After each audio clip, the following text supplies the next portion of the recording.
Hello and welcome to the series of interviews with cybersecurity experts at Cyen. I'm Iva Tasheva, your host today, and our star guest is Panos Panayiotou. He is my colleague at the Ad Hoc Working Group of European Cybersecurity Agency for EUCS, the cloud certification, and he has his place on the European cybersecurity scene as someone with many years of experience as a CISO. He has served as a CISO in the financial sector, but he also built CISOs that are now taking such roles in the sector. And today he is a consultant. He has his own company providing CISO as a service. And one of his most prominent projects is Virtual CISO of the Cyprus government. So, Panos, thank you for sparing the time to be with us and to share your vast experience. Hi, Eva. Thank you very much for the invite. Thanks for the very good works as well.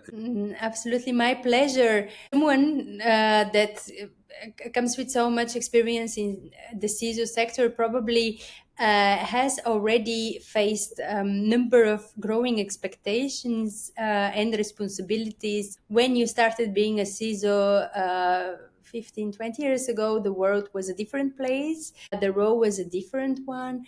What are the primary expectations placed on the CISO today? How have they evolved in response of the new cybersecurity regulations that we discuss regularly on our channel, like NIS2 and DORA? Wow. Okay. Traditionally, CISOs were tasked with protecting organizational data from cyber threats and managing security teams. Usually, people have a mixed perception of what a CISO is. Usually, they think that it is the person who once hired will solve all their cybersecurity problems. It happened to me. Or they will do everything from firewall management to reporting to Active Directory administration, let's say. Actually, in my kickoff meetings with customers, I always share a video. I think we discussed this together before, with a symphonic orchestra and its conductor.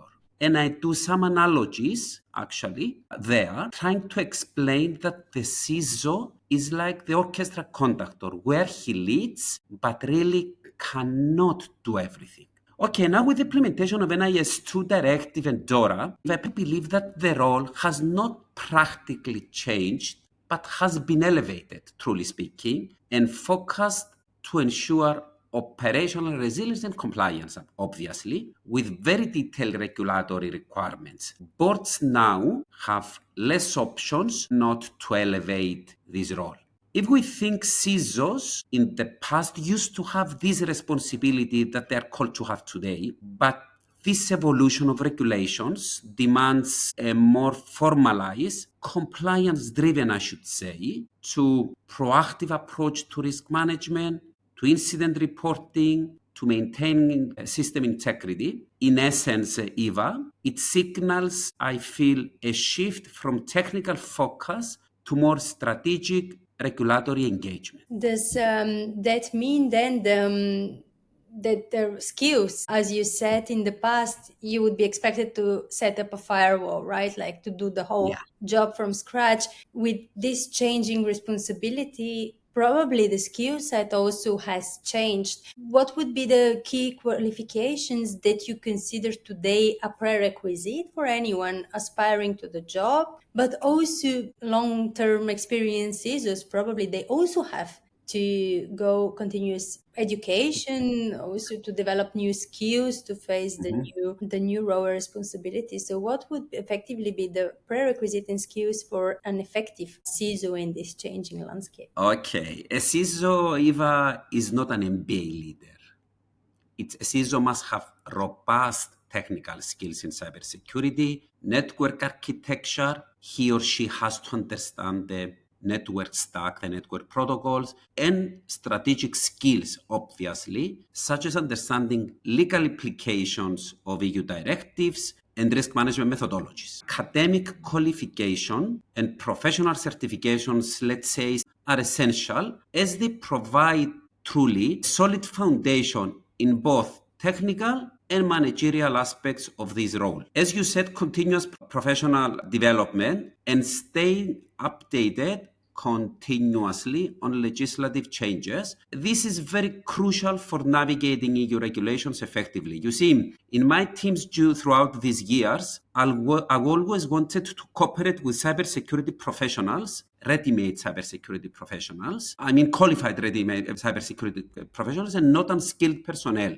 I needed to communicate appropriately with them and ensure, for example, that they don't mix authentication with authorization, or they do understand the differences between secret and private public keys. So it's important to know the fundamentals before doing this job, and even more than that. I personally have to confess that during my engagement with the UCS, I had challenges in understanding the lingo during these discussions. And I think we discussed this together as well. Even though I had experience, let's say, as a CISO for many years now, it's inevitable that the CISO has to understand how regulations and laws are prescribed, are written, and has to decode to a language that the IT engineer understands during the implementation. So he or she has to understand how legislation is written. But at the same time, this person has to be able to convince, let's say, engineers, IT engineers, in their own lingo, why this Active Directory parameter is set this way, for example, or the other way. A CISO has to be able to see the entire landscape and be able to deep dive in certain situations. So you have to be wide, but you also have to be deep. And to accomplish this, Ivamu, I think you have to read and read and read and read. You have to read all the times. This is the beauty of our profession, and probably we are all so much like, how can I say, always very enthusiastic and like hardworking, is because what we do is not a stable profession. We're not selling apples, and someone comes, wants an apple, you give an apple. It's the same process over and over again. It's continuous strategy, technology, regulation are changing the way we do our job. And so I like what you say. You have to be broad, but also deep in knowledge. So you have to understand of all the disciplines, but then you have to be able to also to know a little bit of the details to be able to challenge. Because the CISO team eventually is a team.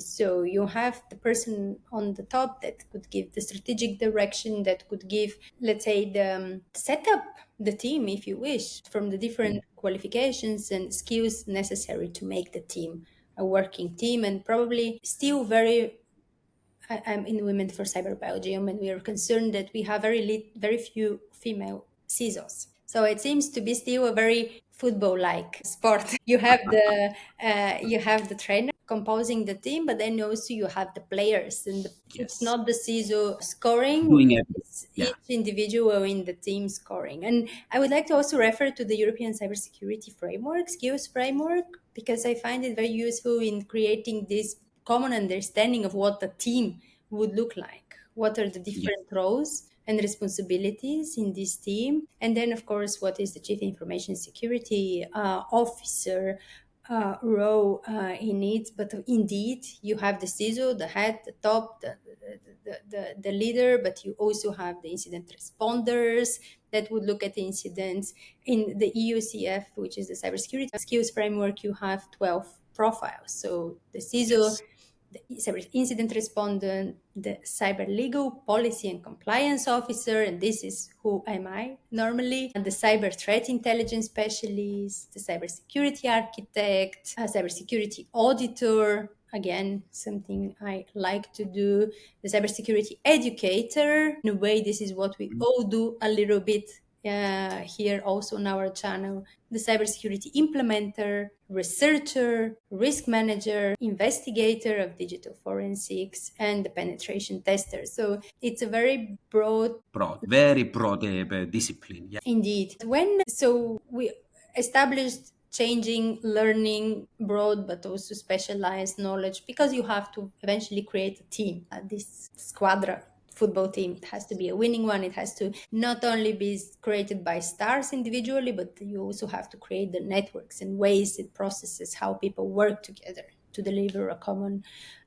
Is there anything that you find in the current regulation, the NIS2, the DORA, in the future Cyber Resilience Act, that might make this job more difficult. Is there anything you find to be limiting the opportunities to deliver this strategy that the CISO might have developed for their organization? Okay, well, these regulations, NIS2, DORA, and obviously the next to come, because there are many others to come, are very rigid regulatory frameworks. And usually in an attempt to deploy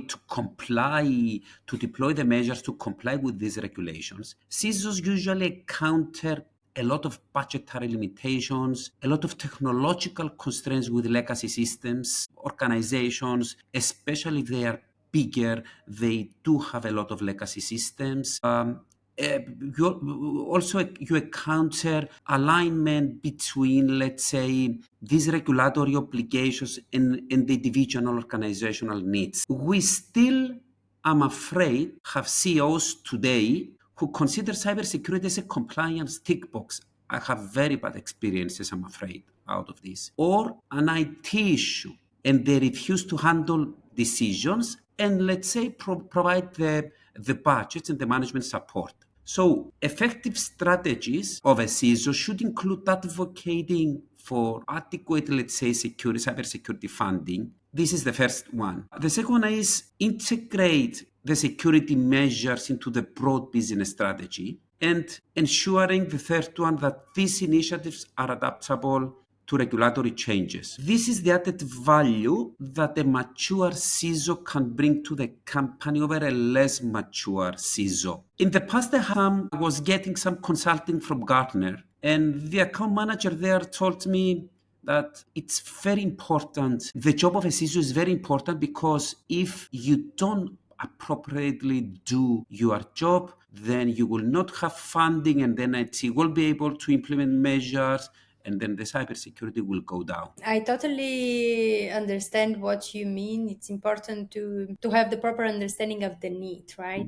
So it is not Yes. about working with SMEs. I get this so often, that I go to the CEO, I say, this is what is happening, this is what you should consider for your own business purpose. Oh, Mhm. yes, I have an IT guy or girl. Yes. They're Yes. very good.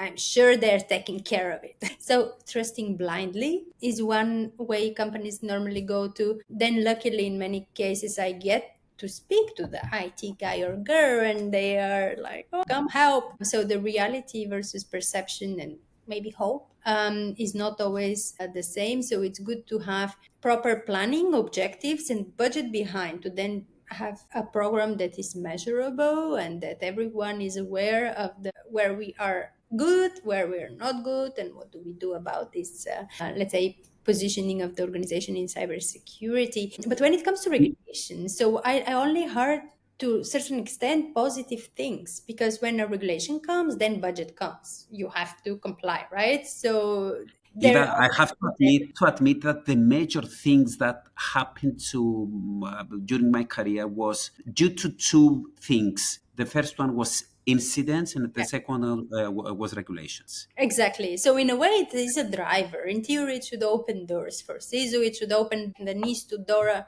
high emphasis on board responsibility. Should open really the door of the board for these Yes. CISO leaders to pass the messages and for boards to get understanding of the risk. Not only Yes. to pass some top-down wishes, handle it correctly. But also, I can imagine how you spoke about the understanding of many CIOs or in general C leaders not security oriented, that let's say the security or cybersecurity or NIS2 or DORA is tick the box exercise. So it is a little bit more difficult to argue that what we do is actually benefiting our organization when it comes on the train of a piece of regulation. It feels like we have to do it because someone tells us to do it. Yes. So how do we turn this limitation to a benefit? How do we turn around the regulation? How do we show back that this regulation comes with a purpose? It's not here to punish or limit. It's here to improve the overall security. How do you do this in your job? How do you communicate? Okay. First, let me take you a bit before and say the key challenges that the job faces, and then I will connect this with how you convince people. So the key challenges of a CISO include basically adapting to a dynamic threat landscape. Let's say the CrowdStrike incident, Eva, was a very new thing for a CISO. If you think about it, it was an incident, but it was not too malicious act, that incident. So the key challenges is the adapting to a dynamic threat landscape, to managing this regulatory and compliance complexity, very complex environment, if you think about it, and align it to cybersecurity strategies of the company, of the organization, and the business goals. And in fact, balancing these demands and these challenges requires a robust framework that accommodates both regulatory needs and practical security considerations through regular risk assessment, let's say, through dynamic incident management and responses, through continuous adjustments to security measures. In fact, I believe that cybersecurity, there are very little items that are black and white. So you always have to decide, I could say on a daily basis, on which gray point you need to sit on. One issue that I faced was to engage board members, and this is related with the engagement that we discussed before. They refused to take decisions on cybersecurity because they felt that, according to them, cybersecurity was a very technical discipline. So as a CISO, you need to demystify cybersecurity and present it in a way, in an understandable, let's say, discussion for them. And how do you do that? Okay, Do you go with personal stories? Do you go with real incidents that happen? How do you do this, like practically? What is your approach? okay, Maybe you do it okay. with a joke. Maybe you do it with scare. How do you approach it? Yeah. No, I don't like scaring and alerting people. What we did in the past was, because the board was getting a lot of risk assessments and they really couldn't manage and understand these risks and remediations. Actually, they didn't want to sit down and read and understand. They consider them very technical piece of information. So we decided and do a controls maturity assessment. So we converted the security stance, the security level of the company to some numbers. And it's not quite a difficult thing to do, truly speaking. There are many frameworks around there. You choose one of them, you score using a capability maturity model and score, and you convert, let's say, your identity and access management issues with a maturity score. And then the complex cybersecurity discipline becomes becomes for them, which they do understand. They are used to see numbers. So you say, my current, let's say, I don't know, 2.5, and I want to go to 3.5 if I do these projects. So this way, it was a very clear way of demystifying what cybersecurity is, and No, very, very good. convert it to some numbers they did understand at that time. Quantifying, okay, this is one Yes, big wish for yes, all of us in cybersecurity, to quantify risks. There are some yes, tools on the market that help with yes. that, but also quantifying the maturity, that's kind of with the current methodologies, including recently we have in Belgium the Cyen, which is becoming more and more fun, but the cyber fundamentals framework, which also combines the assessment of regulations, so NIS2 compliance based on Mhm. standards, but also on the prism of maturity. So it's not black and white. It's not yes or yay or nay. It's Yes, how far you are. Do you only have the documents? Do you have zero? Or do you completely automate it, like the highest level of maturity, yes. your processes and improvements? So this is very, I like this approach, and I see how there is more and more tools to enable CISOs to base themselves on those methodologies. Eva, especially in financial institutions, the risk quantification is something that is out there now. I do believe that the process of this formalized risk quantification is very, and the modeling to risk quantify something in monetary value is very complex. Mm. However, I do believe that the risk quantification, let's say, using a controlled maturity assessment process, is much simpler and creates much value to the organization. Indeed, and then it's probably how can I say, easier to compare, right? Because every time I go to a company, if there is something that they're not there yet, first question is, but are others doing? Is this out of Yeah. space or is this the norm nowadays? So it's good to be able to also compare yourself to other companies through a common Correct.